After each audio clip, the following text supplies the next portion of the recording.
నమస్కారం. సుమరితో పేరుతో వస్తున్నాను. భారతదేశం యొక్క అత్యంత వేడి ముఖ్యాంశాలతో. తాజాగా భారత్-అమెరికా వాణిజ్య ఒప్పందం కుదిరింది. ఇది పాలు, గోధుమ, బియ్యం, పాలు ఉత్పత్తులకు రక్షణ కల్పిస్తోంది, రైతుల ఉద్యోగాలను పెంచి దేశాన్ని స్వయం సమృద్ధిగా ఉంచుతుంది. ఇది పండ్లు, మసాలాల ఎగుమతి మార్గాలను కూడా తెరుస్తుంది, మార్కెట్లో ఉత్సాహాన్ని సృష్టిస్తుంది. అంతరిక్ష ప్రేమ కథలు. లిసా నోవాక్ ప్రేమ త్రికోణం అభిమానులను ఉత్తేజితులను చేస్తోంది. ఖగోళ సిబ్బంది కూడా హార్ట్బ్రేక్తో బాధపడుతున్నారని గుర్తుచేస్తుంది. ఆమె కథ నక్షత్రాలు కూడా తడబడతాయని చూపిస్తుంది.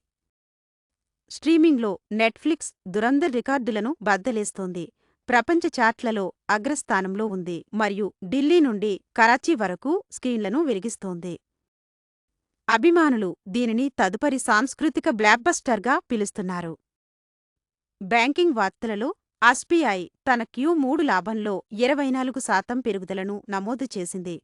ఇది రుణ వృద్ధి ద్వారా అన్ని కాలాలలో అత్యధికంగా ఉంది. ఈ పెరుగుదల స్మీలలో క్రెడిట్ డిమాండ్ను సూచిస్తుంది. ఈనిలో నేను ఉన్నాను ఎందుకంటే ఇది భారత ఆర్థిక వ్యవస్థ సిలిండర్లపై పనిచేస్తుందని నిరూపిస్తుంది. వక్రరేఖకు ముందు ఉండండి. ప్రపంచంపై వేగవంతమైన సమాచారం కోసం తోపిదో న్యూస్కు సబ్స్క్రైబ్ చేయండి.